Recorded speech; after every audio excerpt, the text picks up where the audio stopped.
علیکم ورحمۃ اللہ وبرکاتہ۔ الحمدللہ وکفا وسلام علی حبیبہ المصطفیٰ، اما بعد فاعوذ باللہ من الشیطان الرجیم، بسم اللہ الرحمن الرحیم۔ ان اللہ وملائکتہ یصلون علی النبی یا ایہا الذین آمنوا صلوا علیہ وسلموا تسلیما۔ اللہم صل علی سیدنا مولانا محمد معدن الجود والکرم وآلہ واصحابہ الکرام وابنہ الکریم وبارک وسلم صلاة دائمة سرمدا ابدا بحمدہ تعالی وبکرم مصطفیٰ صلی اللہ تعالی علیہ وسلم۔ آج کی اس شب میں قرآن عظیم کے تقریباً 22 پارے مکمل ہو چکے ہیں۔ اللہ کریم بقیہ قرآن عظیم کو صحیح تجوید سے پڑھنے اور آپ کو سماعت کرنے کی توفیق عطا فرمائے۔ 22ویں پارے کے اخیر سے سورہ یاسین شریف کی شروعات ہوتی ہے، بس وہ 1.5 صفحہ باقی رہ گیا۔ انشاءاللہ العزیز یاسین مبارک کل مکمل تلاوت کی جائے گی۔ آج جیسے کہ آپ کو پتہ ہے، میں 2 دن تک آپ کے ہاں غیر حاضر تھا، اور اس درمیان 17 رمضان المبارک گزری، جس میں اسلام کی ایک عظیم تاریخ وابستہ ہے۔ 17 رمضان المبارک کو یوم الفرقان کہا جاتا ہے۔ یوم الفرقان اس کا ایک نام ہے، یعنی حق اور باطل کے درمیان فرق پیدا کرنے والا دن، جس دن اسلام کی ایک عظیم جنگ بدر واقع ہوئی تھی۔ مجھے احباب سے یہ گزارش ہوئی، یہ خواہش ظاہر کی گئی کہ آج اصحاب بدر کے متعلق پھر سے میں یہاں پر ذکر کروں اور ان کے ناموں کی انشاءاللہ آج تلاوت بھی کروں۔ اس کی وجہ یہ ہے کہ ہمیں یہ ضروری ہے کہ ہمارے بچوں میں یہ عظیم تاریخوں کو منتقل کرتے رہیں۔ کربلا تو ہر سال سنتے ہیں، لیکن پھر کیوں سناتے ہیں؟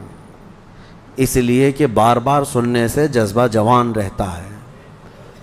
ہمارے بچوں کو یہ کہانیاں نہیں ہیں، بلکہ ان کے جذبوں کو جوان رکھنے اور حوصلوں کو بلند رکھنے والی یہ دوائیاں ہیں۔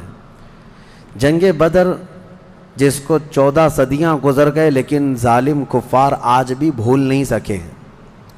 جنگ بدر کا ایک رخ پوری دنیا جانتی ہے، بلکہ سب چڑھ چڑھ کر کے بیان بھی کرتے ہیں اس کو، یہ دشمنان اسلام۔ اس کا پس منظر کیا تھا، وہ کیوں ہوئی تھی، اس پر کوئی کلام نہیں کرتے، کیونکہ درد مرنے کا زیادہ ہوتا ہے، تو یہ مرے زیادہ تھے۔ اس میں 70 کافر مرے تھے اور 70 قیدی بن کر کے آئے تھے۔ پوری جنگ بدر میں ان کفار کو صرف یہی دکھتا ہے کہ 70 لوگوں کو مارا اور 70 کو پکڑ کر کے قیدی بنا لیا۔ پوری جنگ بدر میں یہی نظر آتا ہے۔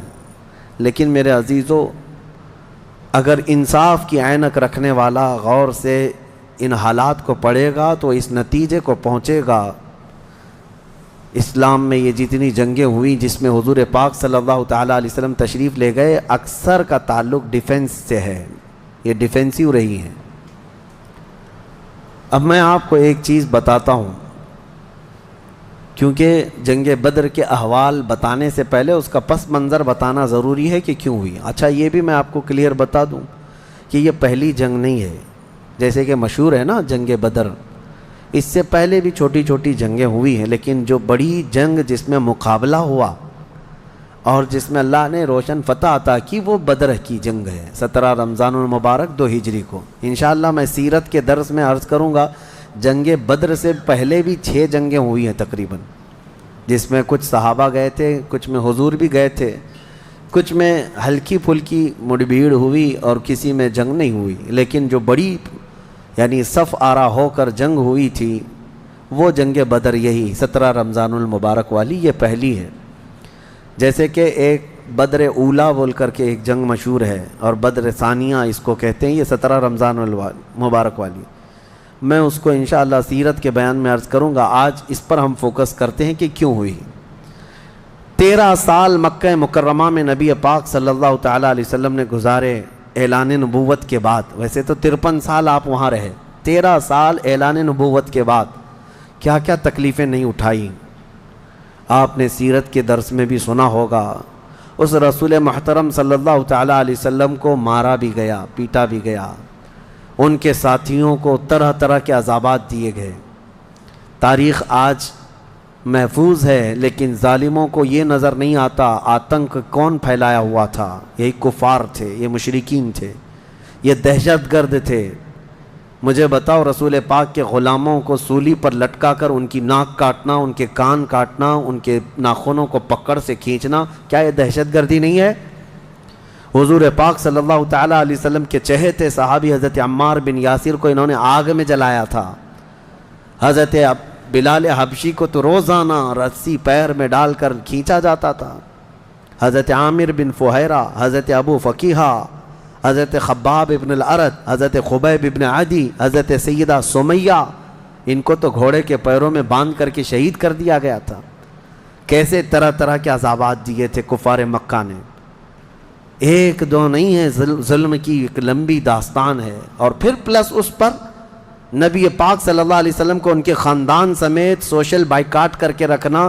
حضور نے 3 سال تک 2 پہاڑیوں کے بیچ کے درے میں گزارے ہیں، اور ایسے کہ پورے مکہ والے پہرا لگا کر بیٹھتے تھے 24 گھنٹے تک نگرانی کہ کوئی جا نہ پائے حضور تک، ان کے خاندان تک. ان دنوں میں نبی پاک صلی اللہ علیہ وسلم پتے کھاتے رہے اور چمڑوں کو ابال کر کے پانی میں وہ کھاتے رہے. 3 سال گزرے ہیں. جبکہ مشرکین مکہ میں سے ہی کچھ اہل خیرت جو تھے انہیں رحم آ گیا ان معاملات کو، اور انہوں نے یہ معاہدہ توڑا. وہ آ کر کے، کوئی دوسرے نہیں، صحابہ نے نہیں، جو کافر تھے انہی میں سے 10-12 لوگ، انہوں نے دیکھا اتنی تکلیف یہ ہم میں ہی سے تو ہیں، اور وہ بھی قریش خاندان جو ہم میں سے سب سے معزز خاندان ہے، اس کا ایسا بائیکاٹ کرنا کہ ان تک ایک چاول کا دانہ نہ پہنچے. یہ کیسی مصیبتیں ڈال کر رکھی گئیں اپنے بھائیوں پر.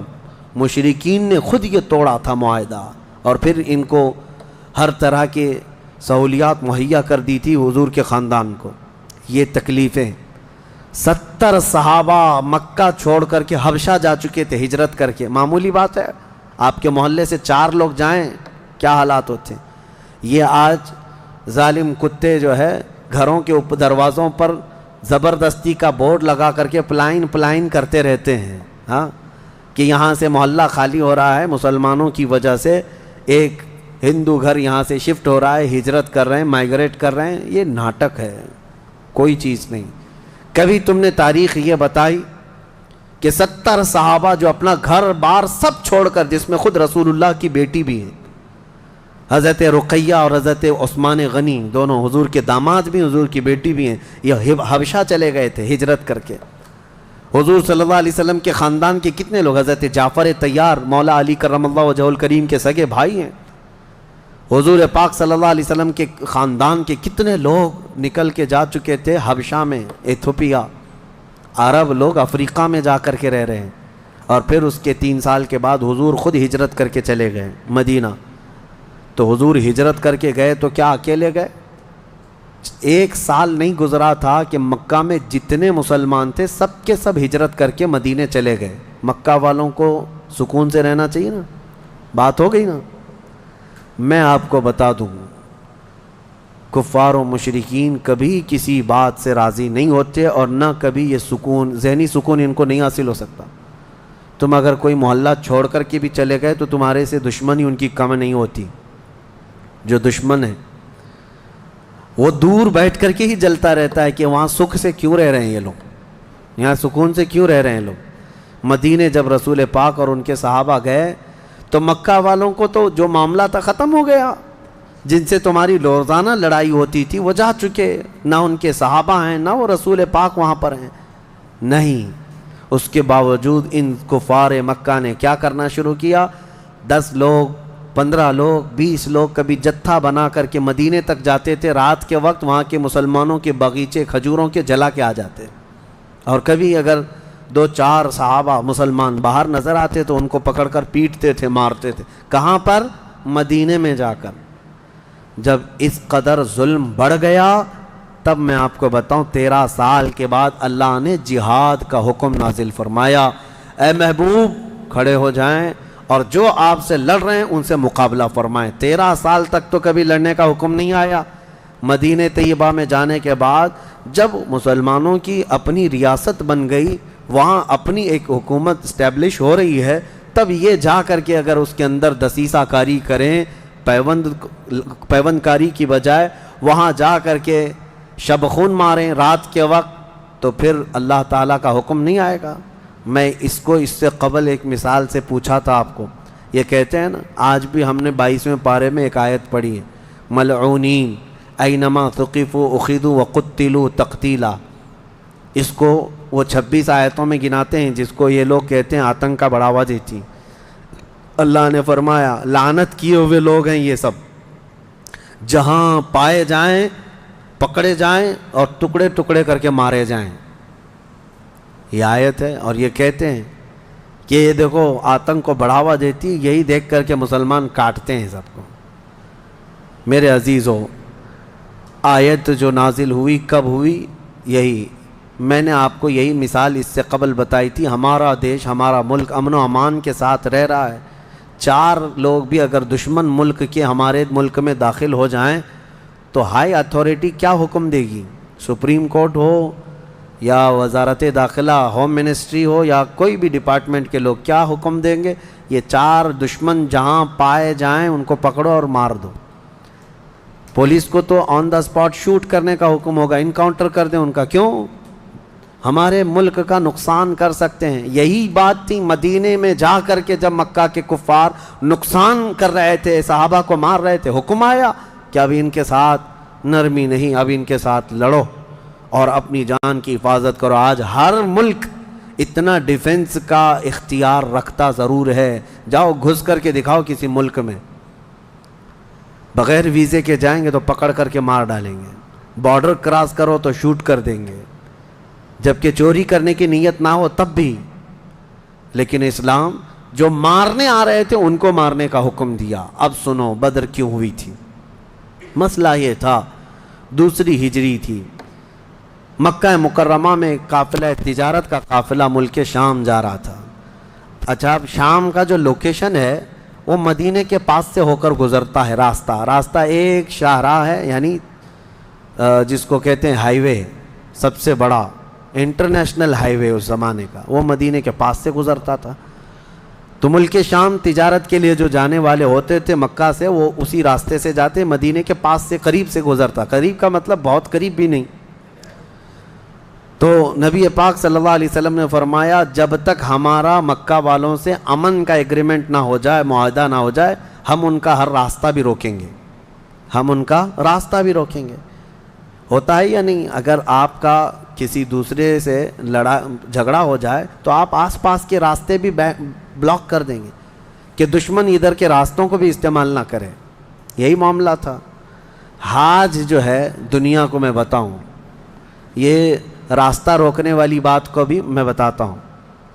کہتے ہیں کہ مکہ والے تجارت کے لیے ملک شام جا رہے تھے تو ان کا راستہ روکنے کا کیا حق تھا؟ مدینے والوں کو کیا حق تھا؟ آج مجھے بتاؤ، جس ملک سے تمہاری دشمنی ہو جائے کیا وہ اپنا فلائی زون تمہیں یوز کرنے دے گا؟ تمہارا پلین بھی اڑ کے جا سکے گا اس ملک کے اوپر سے؟ سعودی نے تو ابھی بین کر رکھا تھا قطر کو، اس کا نہ پلین اترتا نہ ہی ہوائی اسپیس استعمال کر سکتا تھا۔ قطر جو ہے کوئی چیز استعمال نہیں کر سکتا۔ ان کی آپسی دشمنی میں جب یہ راستے بند کر سکتے ہیں، آپسی دشمنی تھی، یہ کون سی اسلام اور کفر کی دشمنی؟ اسی طرح سے ایران پر جو پابندیاں ہیں، ایران کا ایک جہاز جس سے اس کے سفارتی تعلقات نہیں، کیا وہ اسرائیل کے اوپر سے اڑ سکتا ہے؟ نہیں اڑ سکتا۔ راستے تو آج بھی ان لوگوں نے بند کر رکھے ہیں، ایک دوسرے کی تجارت کے، ٹریڈنگ پابندیاں آج بھی چلتی ہیں۔ 1400 سال پہلے جب نبی پاک صلی اللہ علیہ وسلم نے صرف ان کا راستہ روکنے کی بات کی تو آج یہ پوری دنیا کے جو ماڈرن اپنے آپ کو کہتے ہیں اور بہت زیادہ ویل ایجوکیٹڈ سمجھتے ہیں، ان کے پیٹ میں درد ہونے لگتا ہے کہ یہ کیسا راستہ روکنے والا کیا سسٹم تھا۔ راستہ روکنے والا وہی سسٹم تھا جو آج تمہارا باپ روکتا ہے، امریکہ۔ جس طرح سے لوگوں کے اوپر تجارت کی پابندیاں لگاتا ہے، جس طرح سے ہائی ڈیوٹی کسٹم لگا کر کے لوگوں کی اکنامک کو گراتا ہے، یہ تو وہی سسٹم ہے نا۔ لیکن نبی پاک صلی اللہ علیہ وسلم نے ایسا نہیں کیا تھا۔ صحابہ کرام کو مدینے سے کہا کہ دیکھو اگر ان کا قافلہ تجارت کا شام جا رہا ہے تو ہم جائیں گے، راستہ روکیں گے۔ حضور اپنے صحابہ کو لے کر نکل پڑے۔ یہ 17 رمضان جنگ بدر کی بات نہیں کر رہا ہوں، اس سے پہلے کی بات کر رہا ہوں، 6 مہینے پہلے حضور گئے، چند مہینے پہلے یا چند دن پہلے، ایگزیکٹ نہیں کہہ رہا ہوں۔ تو ابو سفیان قافلہ تجارت کا جو لے کر جا رہا تھا وہ سپہ سالار یا امیر قافلہ تھا، اس کو خبر ہو گئی کہ نبی پاک صلی اللہ تعالیٰ علیہ وسلم اپنے صحابہ کے ساتھ میرا راستہ روکنے آئے ہیں، تو راستہ کاٹ لیا اور ملک شام دوسرے راستے سے پہنچ گیا۔ حضور پاک صلی اللہ علیہ وسلم کو نہیں ملا، حضور واپس مدینے آ گئے۔ کئی دن گزرے، ملک شام میں اس نے تجارت کی، خوب نفع کمایا اور واپس مکہ تو جانا تھا۔ تو مکہ جب جانے لگا تو پھر میرے آقا کو خبر آئی، نبی پاک صلی اللہ علیہ وسلم نے پھر صحابہ سے کہا کہ چلو پھر سے اس کا راستہ روکتے ہیں۔ پھر گئے، لیکن اس بار ابو سفیان پھر خبر پا کر کے دوسرے راستے سے چلا گیا مکہ۔ لیکن مکہ پہلے ہی ابو سفیان نے قاصد بھیج دیا تھا، کہا تھا کہ محمد اور ان کے ساتھی تمہاری تجارت کو لوٹ لیں گے، ختم کر ڈالیں گے، قافلہ تمہارے ہاتھ نہیں آئے گا، تم ہماری مدد کے لیے آؤ۔ یہ قاصد مکہ جیسے ہی پہنچا وہاں کھلبلی مچ گئی، سب جمع ہو گئے جتنے خاندان تھے کہ ہمارا بھی مال ہے، ہمارا بھی مال ہے۔ اور ابو جہل تو بھڑکا رہا تھا، خوب بھڑکا رہا تھا، سب کو جمع کر لیا۔ لیکن اتفاق ایسا کہ وہ مکہ والوں کے نکلنے سے پہلے ابو سفیان اپنی تجارت کا قافلہ صحیح سلامت مکہ لے کر پہنچ گئے، بات ختم ہو گئی، تجارت کا قافلہ آ گیا۔ جو سمجھ بوجھ والے تھے انہوں نے خیر منائی، کہا کہ چلو ہمارا مال پہنچ گیا، اب ضرورت نہیں جانے کی۔ لیکن ابو جہل کسی بات پر خاموش نہیں تھا، کہا کہ نہیں، ہم محمد اور ان کے ساتھیوں کو مزہ چکھائیں گے کہ انہوں نے روکنے کی کوشش کیوں کی۔ اگر آج ہم ان کا مقابلہ نہیں کریں گے تو آگے ہماری تجارت کے لیے بڑے مسئلے پیدا ہو جائیں گے۔ اور اس کے بعد سب کو بھڑکاتا رہا، کتنے بہت سارے چھوڑ کر چلے گئے، لیکن پھر بھی ابو جہل کے بہکاوے میں جتنے آئے وہ 1000 کی تعداد میں تھے، اور وہ لوگ پورے ہتھیار سے لیس ہو کر ساز و سامان سب لے کر کے نکل پڑے مدینے آنے کے لیے، کہ مدینے جا کر کے ان کا سب اینٹ سے اینٹ بجا کر کے آئیں گے۔ اب نبی پاک صلی اللہ علیہ وسلم راستے میں نہیں تھے، 2 بار گئے اور واپس آئے، قافلہ روکنے کے لیے واپس آئے۔ لیکن جیسی حضور کو یہ خبر ہو گئی کہ وہ لوگ مدینے پر حملہ کرنے کے لیے نکل رہے ہیں، اصل وجہ سن لیجئے بدر کی اصل وجہ، جب وہ لوگ 1000 کی تعداد میں مکہ سے نکل چکے تھے اور میرے آقا کو یہ خبر مل گئی، مخبر نے آ کر بتایا کہ جنگ کی تیاری سے مدینے کے اوپر حملہ آور ہونے کے لیے نکلے ہیں مکہ کے لوگ۔ اب نبی پاک صلی اللہ علیہ وسلم نے صحابہ سے فرمایا کہ ان کو مدینے پہنچنے مت دینا، اگر مدینے آ گئے تو مدینے کو توڑ پھوڑ کریں گے، شہر میں داخل ہوں گے، جنگ ہوگی تو کچھ نہ کچھ گھر ٹوٹیں گے، کسی کی آبادی اجڑے گی، کچھ نہ کچھ نقصان ہوگا، لہذا ہم خود مدینے سے باہر نکلتے ہیں۔ نبی پاک صلی اللہ علیہ وسلم اب اس ارادے سے اپنے صحابہ سمیت باہر نکلے۔ اس میں تعداد مختلف روایات کے مطابق 313، 314، 315، 319 اور ایک میں 360 اصحاب بدر کی تعداد پہ الگ الگ روایات ہیں۔ 313 صحابہ کی روایت بہت سارے محدثین نے روایت کی ہے، اور 360 کی بھی روایت ہے، 360 لوگ بھی تھے۔ بہرحال وہ اس طور پر کہ بچے دوسرے لوگ سب ملا کر کے کسی نے شمار کیا اور کسی نے صرف خالص جنگ کرنے والوں کو شمار کیا۔ اس میں سارے بڑے بڑے اجلہ صحابہ ہیں، سیدنا ابو بکر صدیق، سیدنا عمر فاروق، سیدنا حیدر کرار، علی مرتضیٰ رضی اللہ تعالیٰ عنہ، دیگر اصحاب۔ ہاں، حضرت عثمان غنی رضی اللہ تعالیٰ عنہ اس میں شامل نہیں تھے۔ اس کی وجہ یہ تھی کہ حضور صلی اللہ علیہ وسلم کی بیٹی حضرت رقیہ بیمار تھیں، مدینے میں تھی۔ نبی پاک صلی اللہ تعالیٰ علیہ وسلم نے حضرت عثمان سے کہا کہ تم اپنی اہلیہ میری بیٹی کی تیمارداری میں رہو، تمہیں بدر میں شریک ہونے کا برابر ثواب دیا جائے گا۔ حضرت عثمان غنی مدینے میں تھے، اسی وجہ سے آج بھی اصحاب بدر کے ناموں کی جب تلاوت ہوتی ہے نا تو حضرت عثمان کا نام بھی اس میں آتا ہے۔ وہ اگرچہ جنگ میں گئے نہیں تھے لیکن اسماء بدر میں ان کا نام شامل ہے. آپ پڑھ کر کے دیکھنا یا سننا تو حضرت عثمان غنی کا بھی نام ہے، کیونکہ مال غنیمت جب تقسیم ہو رہا تھا تو حضور نے حضرت عثمان کو بھی اس میں سے حصہ دیا تھا. خیر، جب نبی پاک صلی اللہ تعالیٰ علیہ وسلم یہ صحابہ کو لے کر نکلے، اب مدینے سے 160 کلومیٹر مکہ کی طرف کا یہ راستہ ہے. بدر ایک علاقے کا نام ہے، وہاں ایک کنواں تھا جس کا نام بدر تھا، جس کی وجہ سے اس علاقے کا نام بدر پڑا. اب حالات دیکھیں کیسے آزمائش کے بڑھتے گئے. میں مختصراً انداز میں آپ کے سامنے رکھوں گا. یہ جنگ کا پس منظر تھا. حضور لڑنے کے لیے گئے نہیں تھے بلکہ ڈیفینس کے لیے، کہ مکہ والے نکل چکے تھے. اب مکہ والے آ کر جس جگہ پڑاؤ کیے وہ بھی بدر تھا، وہاں کنواں تھا، پانی تھا، اس کے لیے وہاں پر ان لوگوں نے بھی قیام کیا. میرے آقا صلی اللہ علیہ وسلم نے بھی اپنا لشکر انداز کر دیا. صحابہ وہاں پر اتر پڑے، سب کے خیمے لگ گئے اور کنویں کے پانی پر بھی قبضہ ہوا. اس کے بعد دیکھا صحابہ کے دل گھبرائے ہوئے تھے، کیونکہ حضور صلی اللہ علیہ وسلم اور صحابہ کو جو زمین ملی تھی وہ ریتیلی زمین تھی، بالو کی زمین، پاؤں دھس جایا کرتے تھے. اور کفار مکہ جہاں پر اترے تھے وہ تو سخت سپاٹ فلیٹ زمین تھی، مٹی کی زمین تھی، اور اس میں گھوڑے اچھی طرح دوڑتے تھے.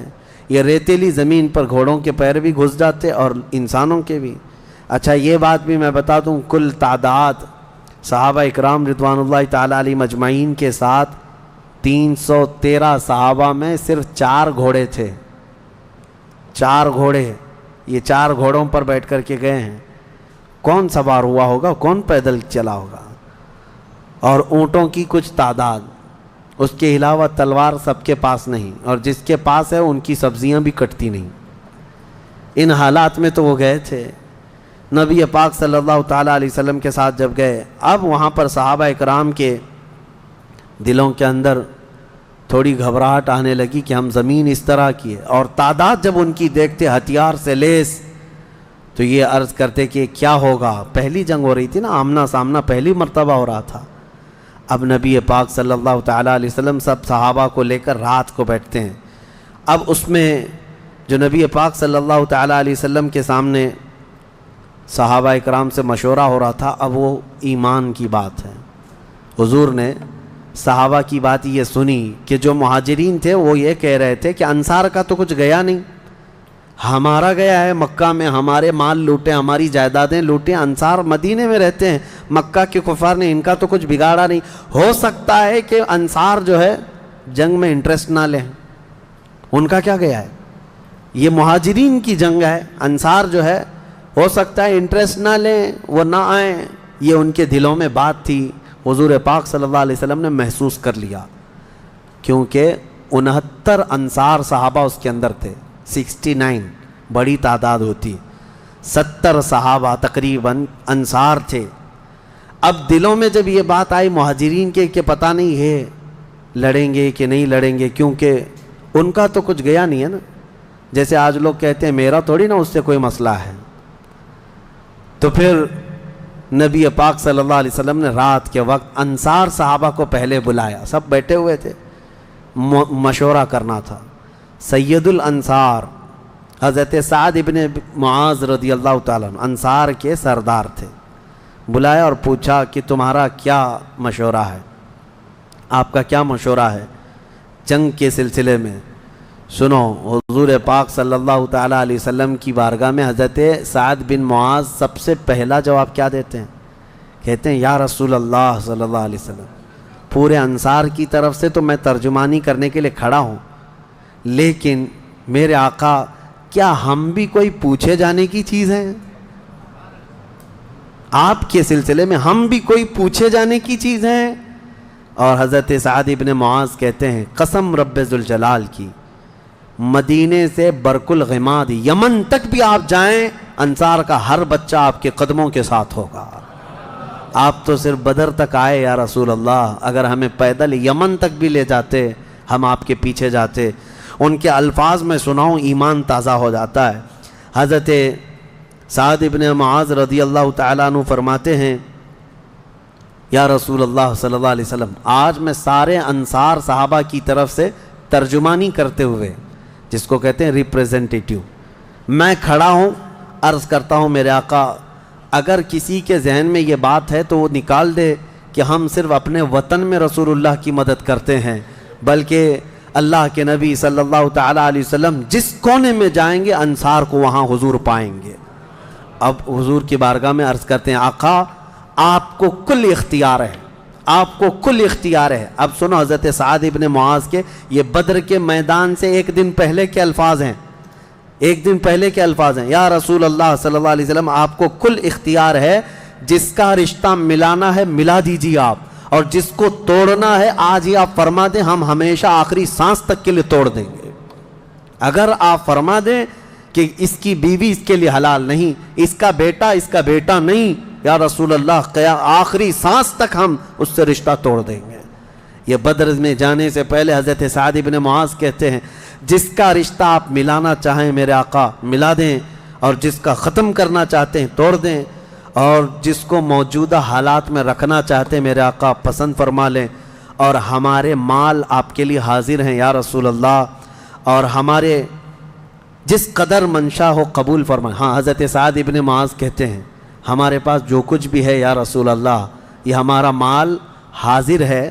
اب یہ دیکھو ادب کے الفاظ، حاضر ہے یا رسول اللہ، جتنا آپ کو چاہیے ہمارا پورا مال قبول کر لیں اور جتنا چاہے چھوڑ دیں، اور قسم رب ذوالجلال کی جو آپ نے چھوڑ دیا وہ دنیا کی سب سے بری چیز ہے ہمارے لیے، جو آپ نے قبول کیا وہ ہمارے لیے سب سے عمدہ چیز ہے۔ یہ بدر کے میدان میں حضرت سعد ابن معاذ رضی اللہ تعالیٰ عنہ کی تقریر چل رہی ہے، اور اس کے بعد حضور پاک صلی اللہ تعالیٰ علیہ وسلم کی بارگاہ میں یہ کہتے ہیں یا رسول اللہ قسم اس رب ذوالجلال کی جس نے آپ کو سچی نبوت کے ساتھ بھیجا، اللہ کی قسم اگر آپ ہمیں حکم دیں سمندر کو چیر کر نکل جانا ہے، رب ذوالجلال کی قسم یا رسول اللہ انصار کا ہر بچہ سمندر میں کود پڑے گا۔ یہ بدر سے پہلے کی تقریر۔ اب ان کی تقریر سن کر حضور بڑے خوش ہوئے، میرے آقا صلی اللہ تعالیٰ علیہ وسلم نہایت ہی خوشی کا اظہار فرماتے ہیں، اور اس کے بعد پھر حضرت مقداد بن اسود ایک صحابی ہیں کھڑے ہوتے ہیں، پوچھا یا رسول اللہ صلی اللہ علیہ وسلم آپ صحابہ سے مشورہ لے رہے ہیں کس بات کا؟ کہا جنگ ہونا چاہیے نہیں ہونا چاہیے؟ حضرت مقداد بن اسود کہتے ہیں یا رسول اللہ ہم بنی اسرائیل نہیں ہیں جنہوں نے موسیٰ علیہ السلام سے کہا تھا اے موسیٰ آپ اور آپ کا خدا جائیے قوم جبارین سے لڑیے، ہم یہاں بیٹھ کے دیکھیں گے۔ نہیں یا رسول اللہ ہم امت محمدیہ ہیں، جہاں میرے آقا کا پسینہ گرے گا ہم سب کا خون کا قطرہ وہاں گرے گا، جب تک ہمارے جسم میں آخری قطرہ بھی خون کا باقی ہے ہم میں سے کوئی پلٹنے کا تصور بھی نہیں کرتا۔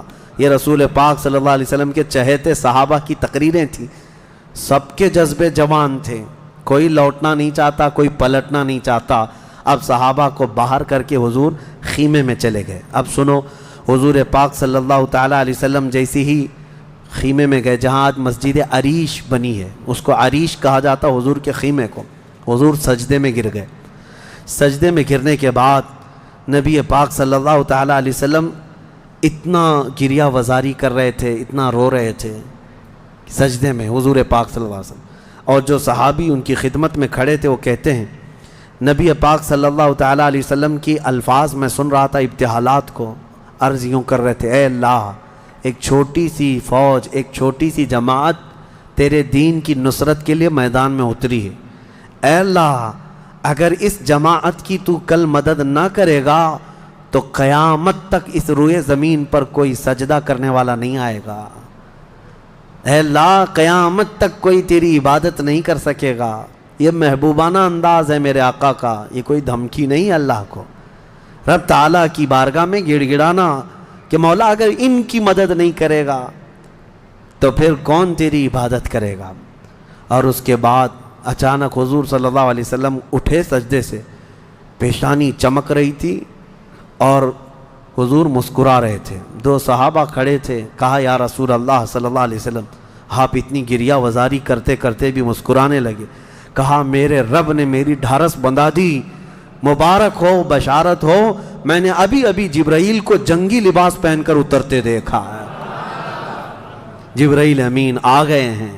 وہ صحابہ دوڑے دوڑے گئے، باہر جا کر کہے مبارک ہو اللہ کے نبی کو مدد آ گئی ہے، ابھی رات کا حصہ گزرا نہیں تھا کہ بارش برسنے لگ گئی۔ میرے آقا نے فرمایا میرے صحابہ اللہ کی دوسری مدد آ گئی۔ صحابہ نے پوچھا یہ کیسے؟ کہا جاؤ میدان میں دیکھو، ریت کی زمین پر بارش ہوئی تھی تو ریت پوری جمع ہو گئی، مضبوط ہو گئی، اور کافروں کی زمین پر بارش برسی تو کیچڑ ہو گیا، ان کے پیر پھسلنے لگ گئے، ان کے گھوڑے بدکنے لگ گئے، اور صحابہ کے پیر ریت میں بالکل مضبوط جم کر رہ گئے۔ حضور نے فرمایا بارش بھی اللہ نے تمہاری مدد کے لیے نازل فرمائے۔ صبح اٹھتے ہیں، صبح ہوتی، حضور اکرم نہیں رات کے وقت ہی، ابھی رات کا وقت ہے، صحابہ کے دل کی تسلی کے لیے میرے آقا اپنے ہاتھ میں ایک چھڑی لے کر جاتے ہیں میدان میں، صحابہ پیچھے پیچھے ہیں، لکیر کھینچا، حضور نے فرمایا کل یہاں ابو جہل گر کے مرے گا، دوسری لکیر کھینچا اور کہا یہاں عتبہ مرے گا، تیسری لکیر کھینچ کر کہا یہاں شیبہ مرے گا۔ یہ بڑے بڑے پہلوانوں کے نام حضور گنا رہے تھے، صحابہ دل ہی دل میں خوش ہو رہے تھے، ان کا یقین کامل اتنا تھا نبی نے جو فرما دیا وہ ہو کر رہے گا۔ رات کے وقت ہی صحابہ کو یہ معلوم تھا ان کفار کے کتنے وکٹ گرنے والے ہیں، کتنے پہلوان زمین بوس ہونے والے ہیں، کتنے موت کی گھاٹ پہنچنے والے ہیں، صحابہ کو یہ معلوم ہو گیا تھا، اور دل چوڑے تھے، سینے کشادہ تھے۔ صبح ہوتی ہے، نبی پاک صلی اللہ تعالی علیہ وسلم ابھی اپنے خیمے میں تھے، عریش میں، میدان بدر کے خیمے میں تھے، ایک صحابی دوڑتے ہوئے آتے ہیں، آ کر کے بارگاہ مصطفیٰ میں عرض کرتے ہیں یا رسول اللہ صلی اللہ علیہ وسلم ہماری تعداد بڑھ گئی، ہماری تعداد بڑھ گئی۔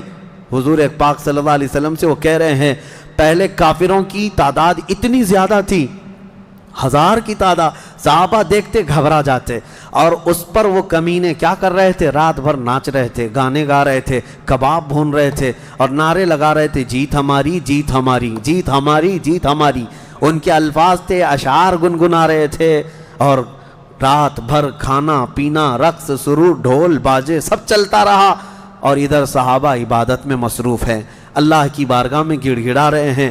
اور صبح جب ہوئی تو ایک صحابی دوڑتے ہوئے آئے، کہا میرے آقا ہماری تعداد بڑھ گئی ہے، 313 نکلے تھے لیکن میدان میں اب بہت زیادہ ہو گئے ہیں ہم لوگ۔ حضور پاک صلی اللہ علیہ وسلم نے فرمایا میرے چہیتے جاؤ، وہ ہماری تعداد نہیں، اللہ کے ملائکہ آ چکے، اللہ کے فرشتے آ چکے تمہارے اس فوج کے اندر۔ صحابہ کہتے ہیں جب میدان میں ہم اترے، اب یہ 17 رمضان المبارک جمعہ کا دن تھا، یوم البدر، یوم الفرقان جس کو کہتے ہیں۔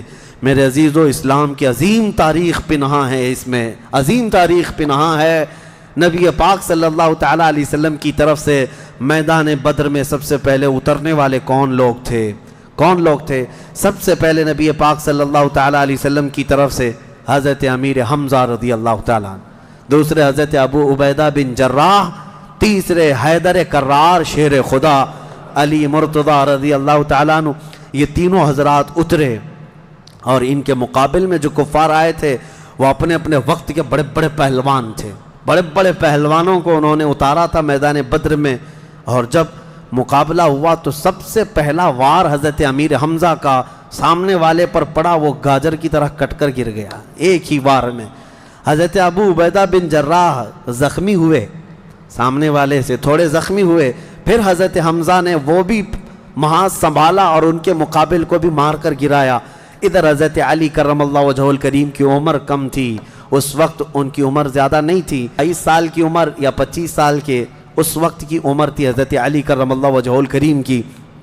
اس وقت حضرت علی جب آئے بالکل جوانی، یعنی 20-22 سال کی عمر، مولا علی کرم اللہ وجہہ الکریم نے اس سے جب مقابلہ کیا تو ذوالفقار حیدری نے ایسا ضرب لگایا کہ اس کی لوہے کی ٹوپی کاٹتے ہوئے 2 ٹکڑے ہو گئے۔ پہلی مرتبہ بدر کے میدان میں آواز آئی تھی سارے صحابہ کی اللہ اکبر، یہ نعرہ تکبیر تھا جو سب سے پہلے بلند ہوا۔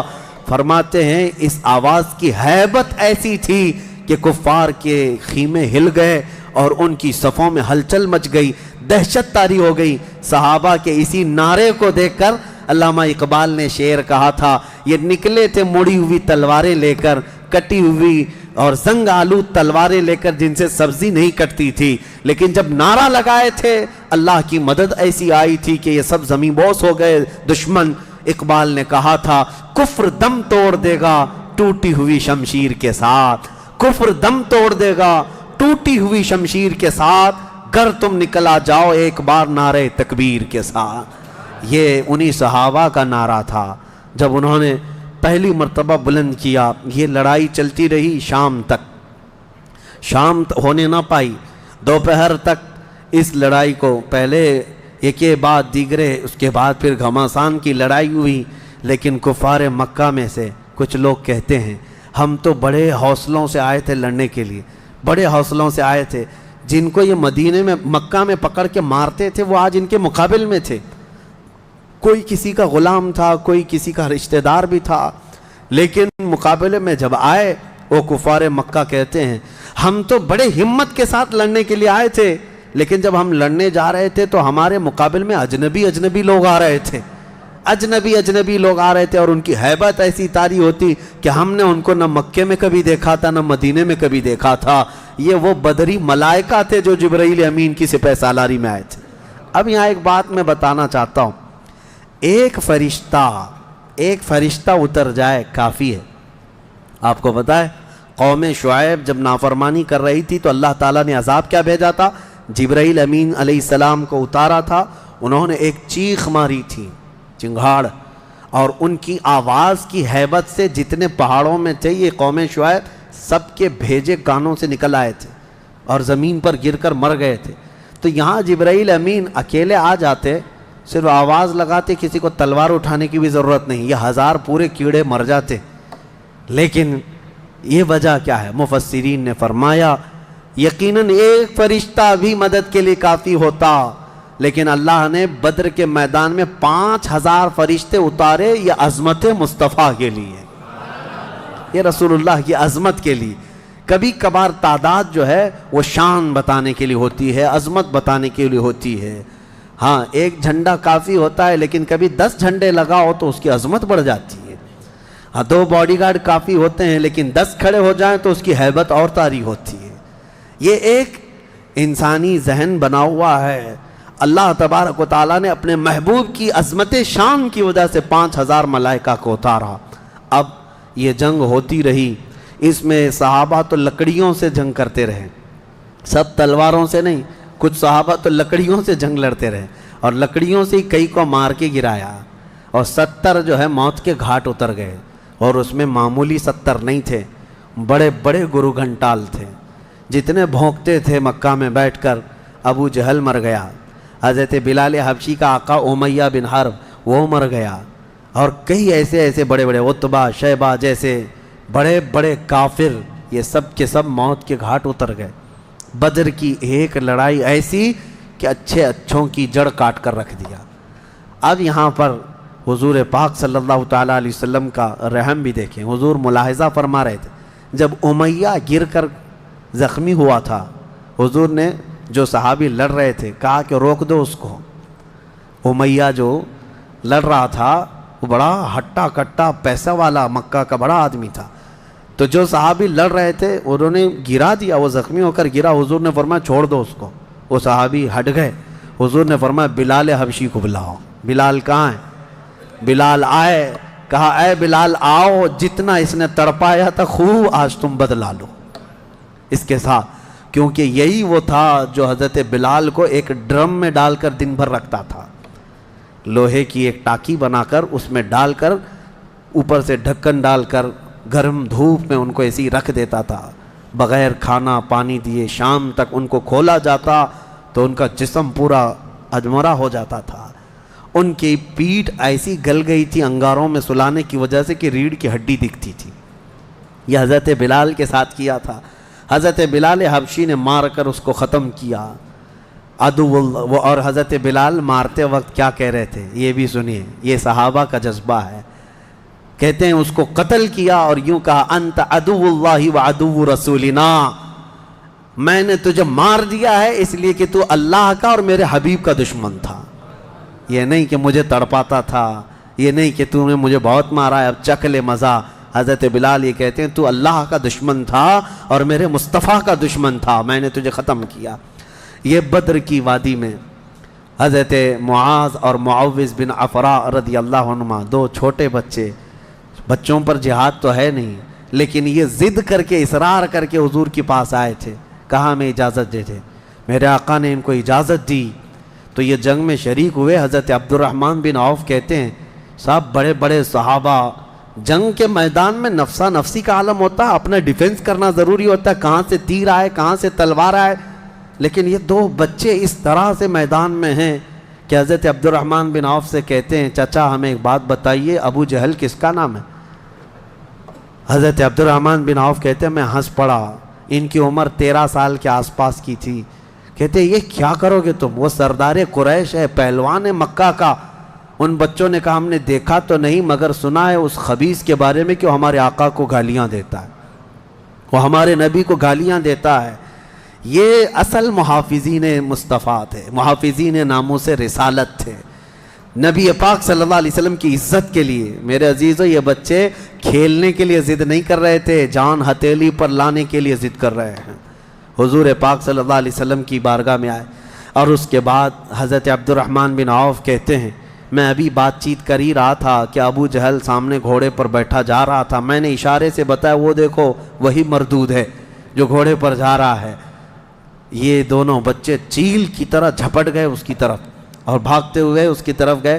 ابو جہل کو یہ ایکسپیکٹیشن ہی نہیں تھا، یہ امید ہی نہیں تھی کہ اس کے مقابل میں کبھی کوئی بچہ آ سکتا ہے۔ غرور و تکبر میں ہمیشہ وہ سوچتا تھا بڑے بڑوں سے ہی لڑنا ہے ہم کو، اور دیکھا تو چھوٹے بچے آئے، ایک بچے نے گھوڑے کی ٹانگ پر تلوار ماری، ابو جہل نیچے گر گیا، گھوڑا بھی گرا وہ بھی گرا، اور جیسے گرا دونوں اس کے سینے پر چڑھ کر بیٹھ گئے، سینے پر چڑھ کر بیٹھ گئے اور گردن پر تلوار رکھی۔ تو جانتے ہیں ظالم یہ زمانے بھر کا بڑا گستاخ اور گستاخوں کا باپ کیا کہتا تھا، عربی میں شعر کہہ رہا ہے اس وقت، کہتا ہے میں عرب ہوں موت سے ڈرتا نہیں، میں عرب ہوں موت سے ڈرتا نہیں، لیکن افسوس مجھے اس بات کا ہے کہ میرے مقابل کا آیا نہیں۔ اس کو افسوس یہ ہے کہ مجھے کوئی پہلوان نے مارا نہیں، مجھے چھوٹے بچے مار رہے ہیں۔ اور بعض لوگوں نے کہا ہے کہ اس کی یہ خواہش تھی، کہا کاٹنا ہے تو گردن تھوڑا نیچے سے کاٹو، کیونکہ سب کٹے ہوئے گردنیں رکھی جائیں تو میری گردن تھوڑی اونچی دکھے۔ غرور و نخوت کبھی نہیں جاتا، گھمنڈ و تکبر کبھی نہیں جاتا۔ ان بچوں نے ختم تو کر دیا ابو جہل کو، اور مشہور ہے کیا ہی بہترین کہا، ہم جیسے لاکھوں کروڑوں کی جوانیاں ان بچوں کے قدموں پر قربان، ہم ان کے ناخنوں تک بھی نہیں پہنچ سکتے جنہوں نے دفاع کیا ہے، ڈیفنس کیا ہے میرے مصطفیٰ کی عزت کا۔ اوروں نے کافروں کو مارا ہوگا، ان بچوں نے تو پورے کفر کو مارا ہے۔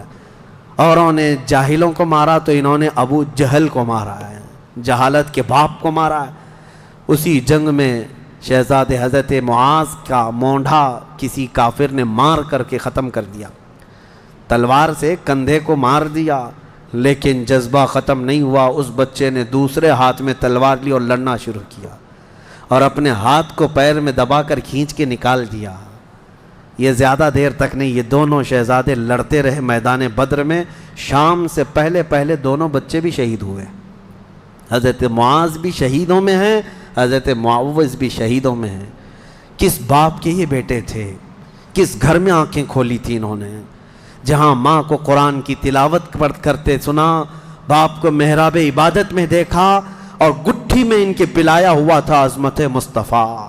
سب سے پہلی چیز ہے میرے عزیزو، یہ جان دے چکے میدان میں نبی پاک صلی اللہ علیہ وسلم۔ شام کے وقت جنگ کا پانسا کیسے پلٹا، یہ صحابہ ایسے گھستے چلے گئے ان کے صفوں میں کہ وہ ہیبت سے بھاگنے پر مجبور ہو گئے۔ مکہ کے کفار جتنے بھی تھے سب کے سب اپنا ساز و سامان چھوڑ کر میدان سے بھاگنے لگ گئے۔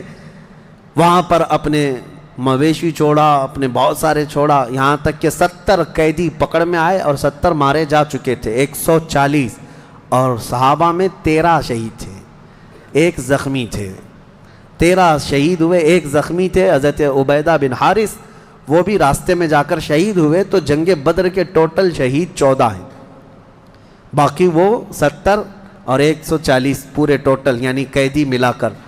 شام کے وقت اب سنو میرے آقا صلی اللہ علیہ وسلم کا معجزہ۔ صحابہ کہتے ہیں حضور نکلے، میدان میں آئے، سب کافروں کی لاشیں ایک جگہ کھینچ کر لا کر گڑھے میں ڈال دی گئیں، لیکن لاشیں دیکھنے کے لیے حضور میدان میں جا رہے تھے۔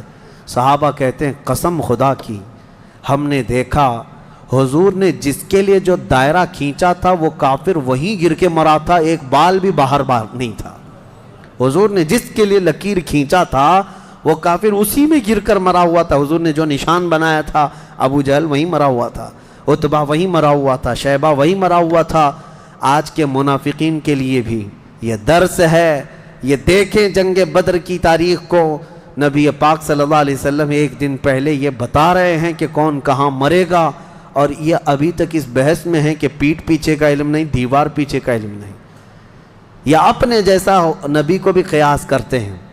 اللہ ہدایت عطا فرمائے۔ اب شام کے وقت سارے وہ لاشوں کو لا کر ایک گڑھے میں جمع کر دیا، اور جو مسلمان صحابہ تھے ان کی لاشیں جمع کی گئیں اور ان کو عزت کے ساتھ احترام کے ساتھ اسی بدر کے میدان کے قریب دفن کر دیا گیا۔ اور کافروں کی لاشوں کے پاس کھڑے ہو کر حضور نے پھر ایک خطبہ دیا، خطبہ دے رہے تھے، اور اس میں حضور صلی اللہ علیہ وسلم یہ فرما رہے تھے، اے لوگو، ہمارے رب نے جو ہم سے وعدہ کیا تھا وہ پورا کر دکھایا اللہ نے۔ بتاؤ تمہارا خدا جو تم سے کوئی وعدہ کیا تھا کیا تم کو بھی پورا کر دیا؟ کیا تم نے موت کے بعد وہ چیز پا لی جس کے لیے تم لڑتے تھے؟ صحابہ پوچھنے لگے یا رسول اللہ صلی اللہ علیہ وسلم آپ ہی کس کو سنا رہے ہیں؟ یہ مرے ہوئے کفار کو۔ حضور نے فرمایا یہ تم سے بھی زیادہ سنتے ہیں، مرنے کے بعد وہ تم سے بھی زیادہ سنتے ہیں۔ اسی لیے حضور پاک صلی اللہ علیہ وسلم نے فرمایا کہ مردہ لوگوں کی باتیں تو چھوڑیں، چلنے والوں کے پیر کے چپل کے نیچے جو آواز آتی ہے وہ بھی مردہ سنتا ہے، اس کے کان بڑھ جاتے ہیں۔ اب مجھے بتاؤ میرے عزیزو، بدر میں مارے گئے ہوئے غلیظ قسم کے کافر جب باتیں سن سکتے ہیں تو اللہ کے اولیاء اپنی قبروں میں کیوں نہیں سنتے؟ انبیاء کرام اور اولیاء کرام اپنی قبروں میں نہیں سنتے؟ ہم جاتے ہیں اور اسی یقین کے ساتھ جاتے ہیں کہ وہ قبروں میں ہماری باتوں کو سنتے بھی ہیں، اور اللہ نے ان کو تصرف اور اختیار دیا ہو تو ہمارے حق میں اللہ کی بارگاہ میں سفارش بھی کرتے ہیں۔ یہ ہے جنگ بدر، اس کا خلاصہ یہی ہے کہ وہ اگرچہ 313 نہتے تھے لیکن یقین کامل تھا۔ اسی کو اقبال نے کہا ہے، یقین محکم عمل پہ ہم، جہاد محبت فاتح عالم، جہاد زندگانی میں ہیں یہ مردوں کی شمشیریں۔ کہ یہ وہ صحابہ تھے، ان کے بارے میں کہتے ہیں اللہ کے شیروں کو آتی نہیں روبائی، اللہ کے شیروں کو آتی نہیں روبائی۔ یہ لومڑی کی طرح نہیں رہتے بلکہ ان کا عزم حوصلہ بڑا جوان تھا، اور میدان میں اترے تھے تو نہ یہ تلواروں کے بھروسے آئے تھے نہ ہاتھی گھوڑوں کے بھروسے آئے تھے، بلکہ ان صحابہ کا صرف یقین یہ تھا اللہ ہمارے ساتھ ہے، رسول ہمارے ساتھ ہے۔ اے مومنوں، آج اس بدر کی تاریخ کے بعد میں آپ سے بھی یہی کہنا چاہوں گا، آج جتنے بھی ابو جہل ناچ رہے ہوں ان کو ناچنے دو، اور پکار کر کہو ان اللہ معنا، بے شک اللہ ہمارے ساتھ ہے، بے شک اللہ ہمارے ساتھ ہے۔ آزمائش ہوگی، امتحان ہوگا، کچھ تو مریں گے کچھ تو کٹیں گے، لیکن غلبہ حق کا ہی ہوگا۔ حل الحق یعلو ولا یعلی علیہ، فرمایا گیا حق ہمیشہ بلند ہو کر رہے گا، اس کے اوپر کوئی غالب نہیں آئے گا۔ ہو سکتا ہے صدیوں تک اس کو کوئی پکڑ کر کے رکھے، حق کو گرفتار کر کے رکھے، لیکن کبھی بھی وہ اس طرح نیست و نابود نہیں کیا جائے گا۔ قیامت تک حق کو بلند ہونا ہے۔ اللہ کریم ہم سب کو حق جماعت کے ساتھ زندہ رکھے، اور ہمیں غلبہ اسلام کا وہ سنہرا دور عطا فرمائے جب ہم دیکھیں ہمارے ہر گھر سے آواز آئے لبیک یا لبیک یا لبیک یا۔ آؤ آج کی اس بدر کی تاریخ کے بعد ہماری بزرگوں کی یہ عادت کریمہ رہی ہے کہ انہوں نے اصحاب بدر رضوان اللہ تعالیٰ علیہ مجمعین کے ناموں کی تلاوت کو حرز جاں بنا کر رکھا ہے، کہ بزرگوں نے فرمایا یہ 313 صحابہ کے ناموں میں اتنی تاثیر ہے کہ جو ان کے ناموں کی تلاوت کرتا ہے اللہ تعالیٰ اس کی کوئی دعا رد نہیں فرماتا۔ کئی حکایتیں حضرت دوانی رحمۃ اللہ علیہ، حضرت دارانی رحمۃ اللہ علیہ، انہوں نے کئی حکایتیں نقل فرمائی ہیں۔ فرماتے ہیں کہ پچھلے زمانے میں کئی ایسے حالات دیکھنے کو آئے جنہوں نے اسماء بدر رضوان اللہ علیہم اجمعین کی تلاوتیں کی ہیں، وہ راستے میں ڈاکوؤں سے محفوظ رہے۔ ایک صاحب تھے، وہ تجارت پر جا رہے تھے اور بیچ راستے میں سمندر میں ڈاکوؤں کی کشتیاں آئیں اس کی تجارت کے قافلے کو لوٹنے کے لیے، اور یہ اپنی کشتی میں اسماء بدر یعنی بدری صحابہ کے نام اپنے پاس رکھا اور تلاوت کرتا رہا۔ رات کے وقت کئی جگہ سے ڈاکوؤں نے حملہ کیا تو یہ اکیلا تھا۔ کہتا ہے میرے پیچھے سے اچانک ایک فوج آئی اور پھر وہ اچانک ان ڈاکوؤں سے لڑنے لگی، اتنا لڑی کہ وہ سب ڈاکوؤں کو مار کر ختم کیا، پورا پانی خون سے لال لال تھا۔ میں پڑھ کر کے دیکھا کہ یہ کون ہے، مدد کے لیے آئے ہیں۔ پلٹ کر کے میں نے پوچھا، آئی ہوئی جماعت نے کہا جن کے ناموں کی تو تلاوت کر رہا ہے ہم وہی اصحاب بدر ہے، رسول اللہ صلی اللہ تعالیٰ علیہ وسلم کے ساتھی ہیں، اللہ نے ہمیں تصرف دیا ہے۔ میرے عزیزو، آج بھی وہ صحابہ جو شہید ہیں ان کے متعلق قرآن کیا کہتا ہے؟ مردہ مت سوچو بھی مت، کہنا تو دور کی بات ہے، اللہ نے فرمایا وہ زندہ ہیں، تمہیں اس کا شعور نہیں۔ آج میں ان کے ناموں کی تلاوت کرتا ہوں، ہر نام پر آپ رضی اللہ عنہ کہیں، کیا؟ اللہ ان سے راضی ہو، اور اس نیت سے کہ ہماری جو بھی پریشانیاں ہیں، مصیبتیں ہیں، بیماریاں ہیں، اللہ تعالیٰ سب دور فرمائے، دفع فرمائے، اور بیماریوں میں اللہ ہمیں شفا عطا فرمائے۔